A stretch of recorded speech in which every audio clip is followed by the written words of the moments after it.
Hello everyone, आप सबका स्वागत है मेरे डिफेंस चैनल पे। मेरा नाम है विवेक कुमार और जैसा कि आपको पता है हम बालाकोट सीरीज़ डिस्कस कर रहे हैं। आज मैं डिस्कस करूँगा, हमने ये डिस्कस कर लिया था कि इंडिया की तरफ से कौन सा स्ट्राइक पैकेज भेजा गया था 26 फरवरी को पाकिस्तान में, और इन रिटेलिएशन पाकिस्तान ने अगले दिन 27 फरवरी की सुबह कौन सा स्ट्राइक पैकेज, कौन कौन से प्लेन्स इंडिया भेजे। बॉम्बिंग हुई, टारगेट्स मिस हुए, टारगेट्स इंडिया की तरफ से तो मिस नहीं हुए, हमने बालाकोट हिट किया, पर पाकिस्तान की तरफ से जो भी लेज़र गाइडेड बॉम्ब्स गिराए गए वो मिस हुए। रीज़न जो भी रहा वो आज हम सारी चीज़ें डिस्कस करेंगे। पाकिस्तान ने इस ऑपरेशन का नाम दिया था ऑपरेशन स्विफ्ट रिटॉर्ट, जो 27 फरवरी को उन्होंने इंडिया में किया। ठीक है, हमें ये पता है। आज मैं थोड़ा डिटेल में डिस्कस करने वाला हूँ। ठीक है, शायद थोड़ा सा पैशन इन्वॉल्व हो जाए, थोड़ा अपने इमोशन से बात करूँ, पर जो भी है आज हम डिटेल में जाएंगे। ठीक है, तो 27 फरवरी की सुबह 9:30 से 10 बजे के बीच में एग्जैक्टली क्या हुआ। देखिए, 26 फरवरी को हमारे अटैक्स के बाद पाकिस्तान में एक हल्ला तो मचा हुआ था, सेंटिमेंट्स हाई थे उनके लोगों के, उनकी आर्मी, एयरफोर्स के, उनके पार्लियामेंट में, तो उन्हें जवाब देना था। और उनके डीजी ISPR ने न्यूज़ चैनल्स में आके ये बोला भी था बड़े खुल के कि हम जवाब देंगे और बड़ी जल्दी देंगे। ठीक है, वैसे हमारे यहाँ ये सब अलाउड नहीं है कि हमारा कोई सीनियर कमांडर आके कैमरे के सामने मीडिया में बड़ी बातें करे। ठीक है, यहाँ पे एक चेन ऑफ कमांड है, काम वैसे ही होता है और यही अच्छा भी है। ये मेरा पर्सनल ओपिनियन नहीं है, यही एक्चुअली अच्छा है। हाँ, तो उन्होंने ये बोला, तो इंडिया जानता था कि there will be a retaliation, जवाब आएगा। तो हमारा air defence definitely high alert पे था। जितने ऑपरेशनल रेडीनेस प्लेटफॉर्म्स थे, ठीक है, सब के सब हाई अलर्ट पे थे। कॉम्बैट एयर पेट्रोल्स ऑलरेडी हवा में थे 27 तारीख को, इसकी गारंटी मैं ले सकता हूँ। और ORPs जो मैंने बोला, ऑपरेशनल रेडी प्लेटफॉर्म्स, ये हैं कि भाई जेट्स जो है हमारे, जिनको तुरंत स्क्रैम्बल करना है इनकेस रडार अलर्ट्स आ जाते हैं कि सामने वाले इंट्रूडर्स आ रहे हैं, तो हमारे प्लेन्स ऑलरेडी तेल भरा होता है, उनमें फ्यूल्ड होते हैं, सारी चीज़ें, सारा वेपनरी उस पर लोडेड होता है और हम बेसिकली तैयार हैं। हमारे पायलट्स भी तैयार हैं कि जैसे ही बजर बजा, सायरन बजा, within 2 minutes they will be into their jets, वो अपने प्लेन में बैठ जाएंगे, कैनोपी बंद हो जाएगी, वो रन ऑफ पे अलाइन हो जाएंगे टेक ऑफ करने के लिए रनवे पे, and they will take off tandem motion में। टैंडम का मतलब होता है एक साथ एक ही रनवे पे या पैरेलल रनवेज पे 2 फ्लाइट्स एक साथ टेक ऑफ करें। तो मतलब हम तैयार थे, बिल्कुल तैयार थे कि जवाब आएगा और हम उसके लिए भी तैयार हैं। हम हाई अलर्ट पे तो थे, हमारे सारे रडार्स एक्टिव थे।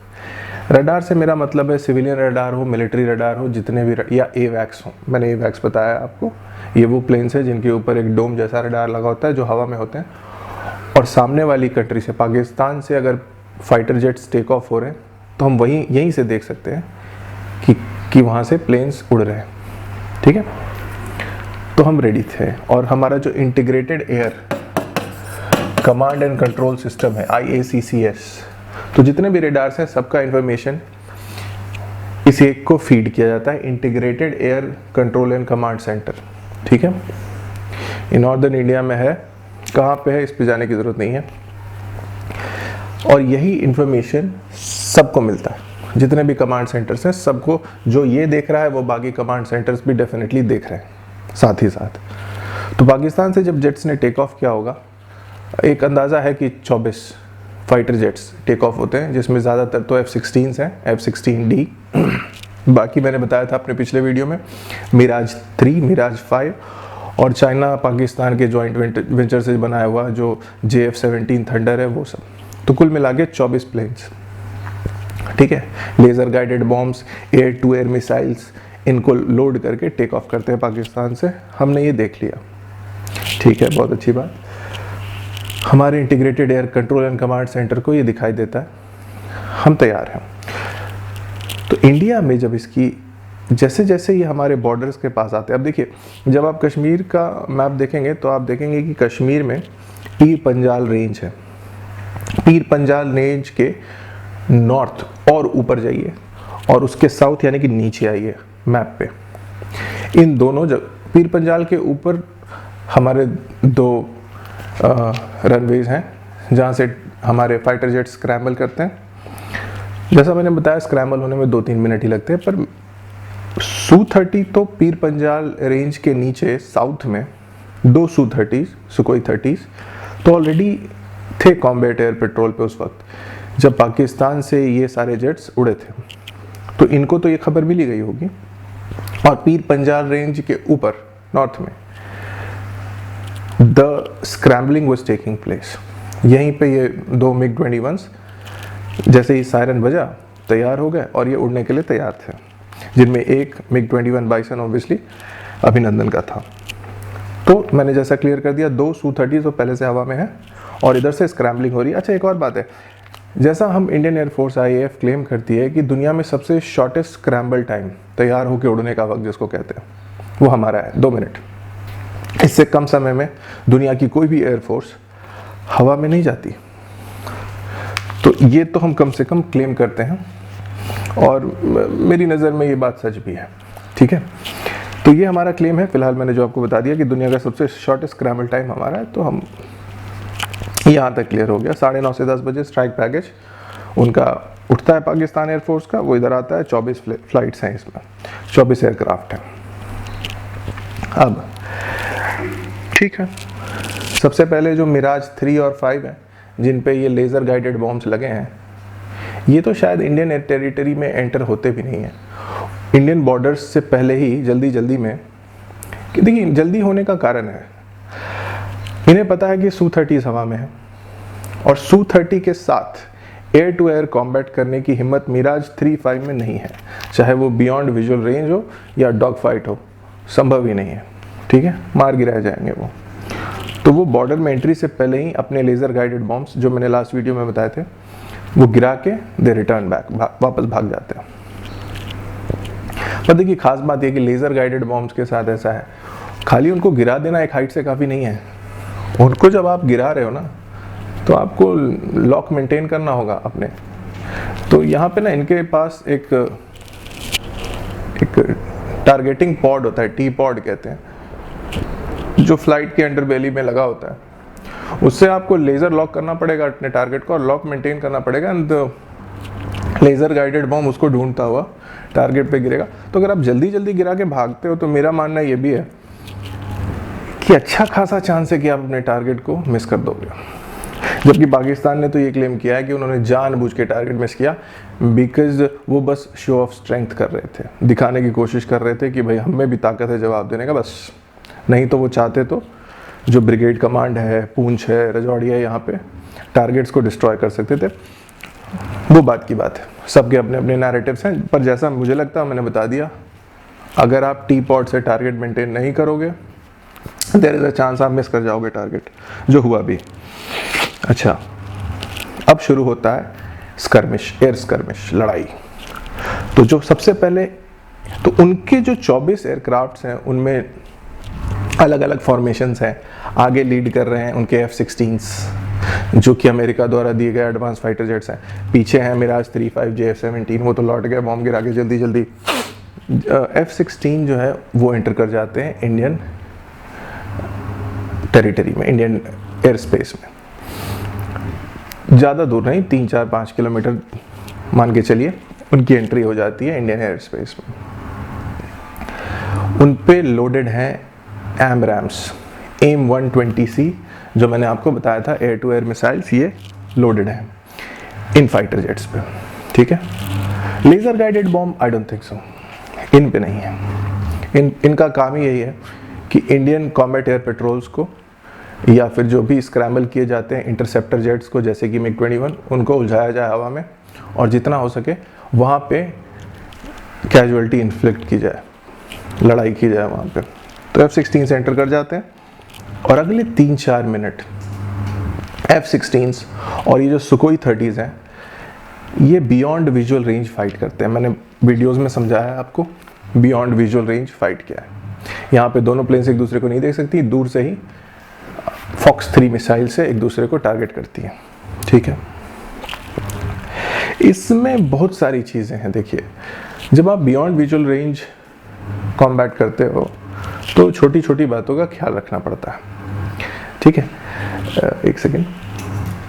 तो छोटी छोटी बातों का ख्याल रखना पड़ता है आपको कि बियॉन्ड विजुअल रेंज में पहले तो कि बहुत सारे इंपॉर्टेंट मनूवर्स हैं। सिर्फ फॉक्स 3 मिसाइल लॉन्च कर देना काफ़ी नहीं है। मिसाइल लॉन्च करने के बाद आपको फ्लैंकिंग मनूवर्स करने होते हैं, जिसको क्रैंक कहते हैं, ठीक है। आपको मिसाइल लॉन्च करने के बाद हॉट एंड कोल्ड होते रहना चाहिए। हॉट का मतलब है you are heading towards the enemy, आप अपने शत्रु विमान की तरफ जाते जा रहे हैं सीधा, ये हॉट है। अगर आप मिसाइल लॉन्च कर दें या नहीं भी करें और लौटने लगे टर्न मार के, तो ये कोल्ड है। तो BVR फाइट्स ना एक बड़ा ही ट्रिकी और स्किल रिक्वायर करने वाला फाइट है। इसमें स्किल्स होने चाहिए, आपके पीछे ट्रेनिंग होनी चाहिए। तो ये सिर्फ मिसाइलें फेंक देने का काम नहीं है कि बस मेरे विमान पे, मेरे प्लेन पे इतने सारे AMRAAMs हैं, इतने सारे R-77s हैं। जो मैंने बताया आपको, सुकोई 30 पे हमारे पास ये Russian fox 3 missile, very long range missile R-77 loaded था। तो BVR का मतलब ही नहीं कि हमने टारगेट को देखा और सीधा लॉन्च कर, ऐसे नहीं होता, क्योंकि ये मिसाइलें काफ़ी महंगी होती हैं, चाहे वो R-77 हो या AMRAAM हो, बहुत महंगी होती है। तो इनको कोई भी स्किल्ड फाइटर पायलट लॉन्च तब करेगा जब वो एटलीस्ट 90-95% श्योर हो कि प्रोबेबिलिटी ऑफ किल है उसके पास, कि उसकी द्वारा लॉन्च की गई मिसाइल सामने वाले प्लेन को हिट करेगी, सामने वाले फाइटर जेट को हिट करेगी। एटलीस्ट 90% उसको उम्मीद हो। अगर उसको ये उम्मीद नहीं है 90%, इनफैक्ट मेरा तो कहना है कि 100% होनी चाहिए, ठीक है, अगर आप एक स्किल्ड पायलट हो तो, अगर आपने ट्रेनिंग इतनी अच्छे से कर रखी है। पर फिर भी मैं मान लेता हूँ कि in the heat of the movement, उस समय इतना जोश उबाल पे रहता है कि भैया, तो हो सकता है। तो तरीका यही है कि लोग हमेशा पूछते हैं कि इंडियन सुकोईज ने अपने R-77 फायर क्यों नहीं किए।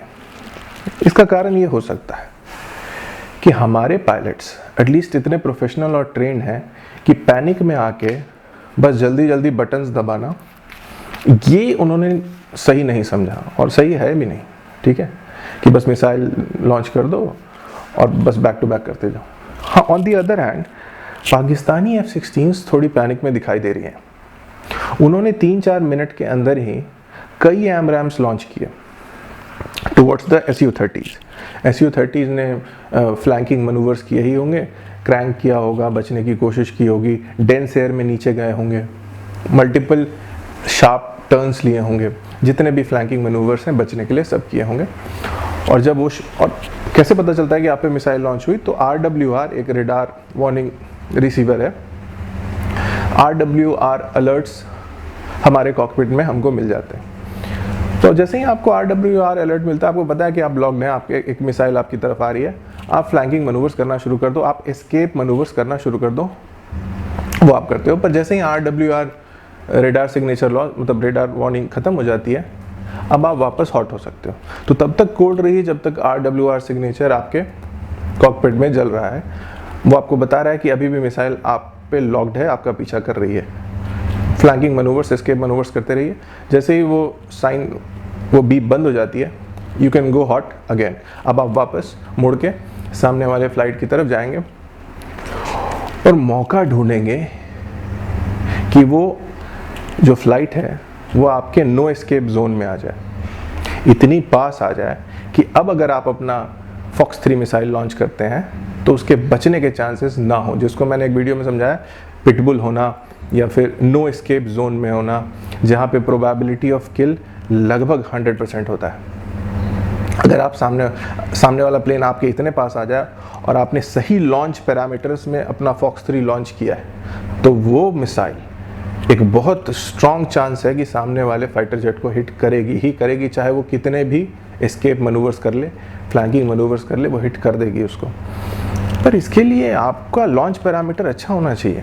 जैसा मैंने बोला, बस मिसाइलें हवा में लॉन्च नहीं करना है, टैक्स पेयर का पैसा है भाई, उसको बर्बाद नहीं कर सकते आप। तो इसलिए मैं IAF के पायलट्स को बड़ा ही कमेंडेबल काम किया उन्होंने, मैं इसके लिए उनको बड़ा अप्रिशिएट करता हूँ कि उन्होंने प्रोफेशनलिज्म दिखाई in the heat of the moment. इतने गर्मा गर्मी, इतने गर्मजोशी में भी उन्होंने ठंडा दिमाग रखा और वही किया जो एक प्रोफेशनल पायलट करता है। पाकिस्तान, इन्होंने दिवाली के पटाखों की तरह दनादन एमरैम्स लॉन्च किए। एमरैम मेरी नज़र में R-77 से बेटर मिसाइल है, इनफैक्ट बहुत हद तक बेटर है, ये तो मैं कहूँगा। तो उन्होंने लॉन्च किए जिनमें ज़्यादातर हिट कर ही नहीं पाए। सुकोई 30s ने बहुत अच्छा मनूवर किया और वो बचे। अच्छा, इस तरफ बात करते हैं पीर पंजाल रेंज के नॉर्थ में, जहाँ से MiG-21s भी टेक ऑफ करते हैं। इनका क्या हुआ भाई, इसमें जो मैंने बताया थोड़ी सी एयर स्कर्मिश हुई, डॉग फाइट भी हुई। यहीं पे मेरा मानना है कि 1-1.5 मिनट की डॉग फाइट हुई है MiG-21 की और F-16s की। और जैसा हम क्लेम करते हैं कि अभिनंदन ने अपने प्लेन से R-73 आर्चर, जो कि फॉक्स 2 मिसाइल है, फॉक्स 3 नहीं कह सकते, ये डॉग फाइट में ज़्यादा काम करेगी, शॉर्ट रेंज मिसाइल है, ये हिट करते हैं, जो कि F-16 को लॉक करती है और उसको गिरा देती है। पॉसिबल है, मेरी नज़र में थियोरेटिकली थोड़ा मुश्किल है। क्यों, मैं समझा देता हूँ आपको। F-16s are fantastic dog fighters, ठीक है, चाहे वो BVR हो या डॉग फाइट हो, F-16 कमाल का एयरक्राफ्ट है। एटलीस्ट MiG-21 के सामने तो बहुत ही ऊपर का एयरक्राफ्ट है। पर फिर भी एक डॉग फाइट सिचुएशन में अगर पायलट की स्किल्स अच्छी हों, वो ठंडे दिमाग से काम करे, सही मनूवर्स करे, अपने आप को एक सही एंगल पे लेके आ जाए, सामने वाले एयरक्राफ्ट को लॉक कर जाए। और देखिए, एक और खासियत है MiG-21 बाइसन में, उसमें ऑफ बोर्ड साइड कैपेबिलिटी है, यानी कि आप हेलमेट से आपका जो एयरक्राफ्ट है उसका नोज़ ज़रूरी नहीं है कि सामने वाले की तरफ होना चाहिए। अगर आप हेलमेट से भी चाहो तो लॉक कर सकते हो और आपका मिसाइल उस तरफ जाएगा और उस प्लेन को हिट करेगा। तो ये सब अच्छी बातें हैं। तो R-73 आर्चर अगर सही डॉग फाइट की जाए, सही एंगल से लॉक किया जाए, ठीक है, और लॉन्च कर दिया जाए, तो it can hit F-16। But फिर भी जैसा मैंने बोला, थियोरेटिकली मुश्किल है, क्योंकि F-16 is a great dog fighter. F-16 is called a widow maker for some reason. एक तो ये कमाल का बियॉन्ड विजुअल रेंज, एक तो एक कमाल का प्लेटफॉर्म है, ठीक है, पूरा का पूरा ये बॉम्ब ट्रक है F-16, ठीक है, इंजन कमाल का है। तो दूसरा, डॉग फाइट में भी अजाइल है, फुर्तीला है, तुरंत टर्न ले सकता है। इसमें वो Su-30 की तरह उस तरह का थ्रस्ट सिस्टम नहीं है, ठीक है। Su-30s और रशियन प्लेन्स में है ना कि उनका थ्रस्ट जो है वो मूवेबल थ्रस्ट है और वो उनके डॉग फाइट्स में काम आता है, ठीक है। पर फिर भी F-16 is a great dog fighting plane, वो एक फ़ायदा तो होता है उनको। So R-73 archer as IAF claims hits F-16, और इसमें पॉसिबिलिटी है क्योंकि पाकिस्तान साइड पे वहीं के लोगों का मानना है कि 3 पैराशूट्स गिरते देखे गए। पैराशूट्स में अभी उनके पास तो वीडियोस भी हैं जिनमें एक पैराशूट जो है, अब देखिए हमारा जो पैराशूट है वो वाइट ऑरेंज कलर का है, जो पाकिस्तानी पैराशूट है उसका ये कलर नहीं है। पाकिस्तानी लोगों का मानना है, क्योंकि जो क्रैश हुआ वो पाकिस्तानी एयर स्पेस में हुआ, कि 3 पैराशूट्स देखे गए, ठीक है। अब अगर 3 पैराशूट्स देखे गए तो जिनमें ऑरेंज वाइट वाला केवल एक था, तो यानी कि एक ही इंडियन पायलट हो सकता है, जो कि हमें पता अभिनंदन था। बाकी जो 2 पायलट थे, अब देखिए इंपॉर्टेंट ये है कि जो F-16D है, जो पाकिस्तानी एयरक्राफ्ट है, वो D वेरिएंट है और D वेरिएंट में 2 लोग बैठ रहे हैं। तो अगर वो क्रैश होगा तो डेफिनेटली उसमें से 2 पायलट्स इजेक्ट होंगे। और अगर इन पैराशूट्स का कलर वाइट ऑरेंज नहीं है तो ये हमारे पैराशूट्स तो नहीं हो सकते, ये पाकिस्तानी पैराशूट्स होंगे। और 2 लोगों का गिरने का, इजेक्ट होने का मतलब है कि ये F-16D से ही हो सकता है। मिराज 3, मिराज 5, J-17 तो पिक्चर से बाहर है, तो उनसे ही हो सकता है, ठीक है। तो बहुत अच्छी प्रोबेबिलिटी है कि R-73 आर्चर मिसाइल ने हिट किया है एक F-16 को, और बाद में एक AMRAAM आके अभिनंदन को भी हिट करता है। पर जैसा मैंने बोला, डॉग फाइट में ज़्यादा देर MiG-21 बाइसन F-16 के सामने वैसे भी टिक नहीं सकता, और ख़ास करके जो मिसाइल रेंज है AMRAAM की, जो मनूवरेबिलिटी है AMRAAM की, उसके सामने टिकना बहुत देर तक मुश्किल है। 1 मिनट टिक गए, 1.5 मिनट टिक गए, ये अपने आप में एक अचीवमेंट है, ठीक है। MiG-21 लगभग फ्लाइंग कॉफिन कहते हैं इसको, और ये 50-60 साल पुरानी टेक्नोलॉजी है, जबकि हमने थोड़ा अपग्रेड किया है, फिर भी मुश्किल है। तो मैंने अपनी तरफ से सारे फैक्ट्स रख दिए। अब मैं कुछ और कहने जा रहा हूँ जो कि मेरा पर्सनल ओपिनियन भी है। जो भी हुआ है इस पूरे एयर स्कर्मिश में, हम सारी चीज़ें ऑलरेडी जानते हैं। फिर भी इंडिया अपने डिफेंस में पाकिस्तान से 5 गुना ज़्यादा खर्च करता है। हमारा डिफेंस बजट उनसे 5 गुना ज़्यादा है। इतना खर्च करने के बाद और इतनी मॉडर्न एयर फोर्स होने के बावजूद हमें इस सिचुएशन में आना ही क्यों पड़ा कि हम आज ये सोच रहे हैं कि पाकिस्तान से हमारा 1-1 हुआ, 1-0 हुआ, 2-0 हुआ, क्या हुआ। ऐसी सिचुएशन में हमें आना ही क्यों पड़ा। ये नहीं होना चाहिए, नौबत आनी नहीं चाहिए थी। ये मैं इसलिए कह रहा हूँ, सिर्फ इसलिए नहीं क्योंकि डिफेंस बजट हमारा बड़ा है, नहीं, क्योंकि हमारी ट्रेनिंग भी उनके फाइटर पायलट से डिफरेंट है, ज़्यादा है। मैं कहूँगा ट्रेनिंग टाइम भी ज़्यादा है, ठीक है, चाहे वो जो भी क्लेम करें। हमारे पायलट्स प्रोफेशनल ज़्यादा है। फिर ये नौबत क्यों आई? नौबत डेफिनेटली इसलिए आई क्योंकि उस वक्त हमारे पास AMRAAM जैसे missiles, air to air missiles थे नहीं, ठीक है। क्यों नहीं थे? इतना बड़ा डिफेंस बजट होने के बावजूद, ये अपने आप में एक पूछने लायक सवाल है। और हमारे पास F-16 से बहुत देर तक डॉग फाइट कर सकें या BVR कॉम्बैट कर सकें, ऐसे फाइटर प्लेन्स भी नहीं थे। आप कह सकते हो कि Su-30 बहुत केपेबल है, पर वो तो 2 ही थे ना उस वक्त हवा में। और आज जो रफाल है हमारे पास, अगर ये उस वक्त होता ना, रफाल जो है वो 4th जनरेशन फाइटर नहीं है, 4.5 जनरेशन कह सकते हैं। सबसे बढ़िया तो 5th जनरेशन होता है, जो कि अमेरिका के पास है, जैसे कि F-22। पर 4.5 भी बड़ा केपेबल है। तो अगर रफाल होता तो ये नौबत आती नहीं, पर हम तब तक लेट हो गए थे। अच्छा, एक और बात है, वी एज एयरफोर्स हमें ये सोचना चाहिए कि आजकल कोई भी फाइट इतना लंबा चलती नहीं है जितनी हम तैयारी करके बैठे हैं अभी इस वक्त। मान लीजिए कि यही एयर कॉम्बैट कई दिनों तक चलता, डेफिनेटली हम जीत जाते, इसमें मुझे कोई शक नहीं है। पर फिर वो वॉर ऑफ अट्रिशन होता, पहले किसके गोला बारूद ख़त्म होते हैं, पहले सबसे ज़्यादा लॉसेस किसको होते हैं, ये वॉर ऑफ अट्रिशन होता है। मेरे पास ज़्यादा रिसोर्स है, मैं ज़्यादा देर टिकूँगा। आपको पता ही है, उस दिन पाकिस्तान ने अपने सारे के सारे जेट्स लगभग टेक ऑफ करा लिए थे 27 फरवरी को।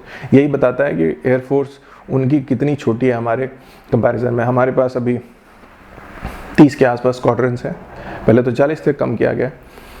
पर खाली स्क्वाड्रन के नंबर्स बढ़ाना इंपॉर्टेंट यहाँ पे नहीं है, इससे कोई फ़ायदा नहीं। और ना ही आजकल के वॉर 7 दिन 8 दिन चलते हैं।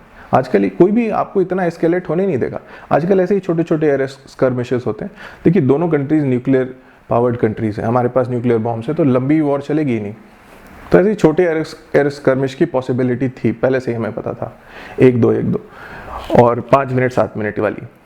उसके लिए हमें तैयार होना चाहिए था।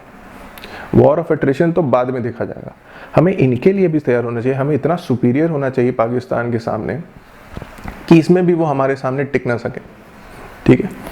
और इसकी तैयारी की एक ही तरीका था इस तैयारी का, कि हमारे सारे फाइटर पायलट्स एक्सट्रीमली एडवांस्ड हों, हमारे पास जो मिसाइल्स हों वो सामने वाले से एटलीस्ट 1.5 टाइम्स बेटर हों, रेंज में, एजिलिटी में, है ना, वॉरलोड में, मतलब पेलोड में, हर मामले में हमारे प्लेन्स उनसे बेटर हो, यानी कि उनके पास F-16 है तो हमारे पास उससे better. F-16 is a 4th generation fighter, तो हमारे पास 4.5 या 5th तो होना चाहिए।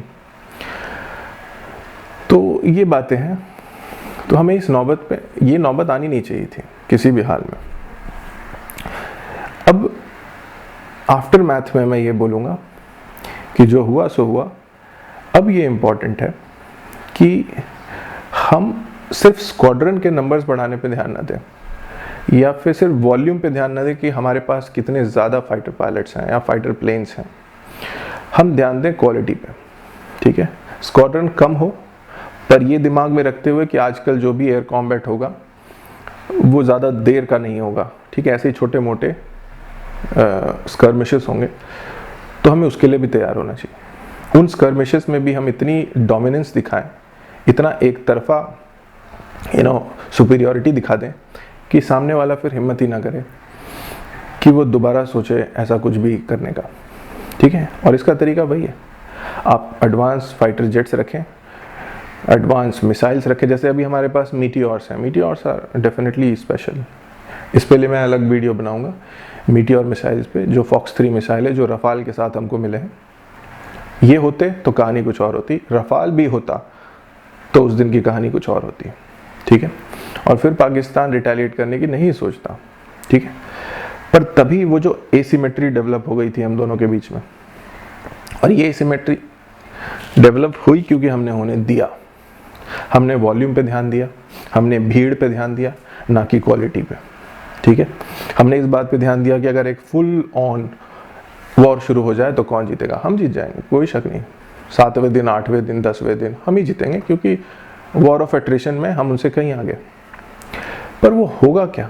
2 न्यूक्लियर नेशंस के बीच में होने देगा क्या रेस्ट ऑफ द वर्ल्ड? क्या यूएन इंटरफेयर नहीं करेगा?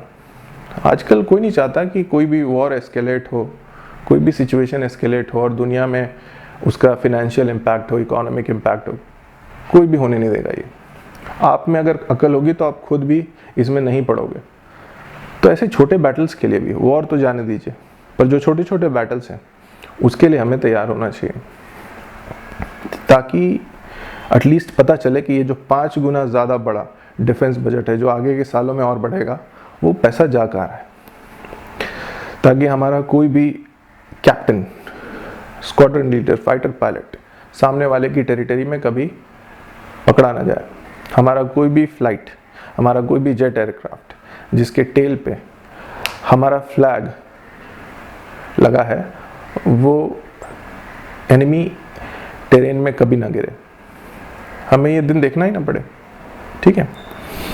क्यों ही देखना है, ठीक है। और MiG-21 को डेफिनेटली फेज आउट करने का वक्त आ चुका है, और आई थिंक मोर और लेस हो ही गए, तेजस उसके बदले आ रहा है, पर अभी बहुत सारे इम्प्रूवमेंट की ज़रूरत है। पर उसके लिए मैं एक अलग डिस्कशन रखूँगा, अपने ओपिनियंस उस पर कि कैसे करें उसको अलग से दूंगा। आई थिंक इस वीडियो के लिए इतना डिस्कशन काफ़ी है, अभी के लिए बस इतना ही, ठीक है। आई होप आपने कुछ नया सीखा हो। चलिए, धन्यवाद, थैंक यू सो मच।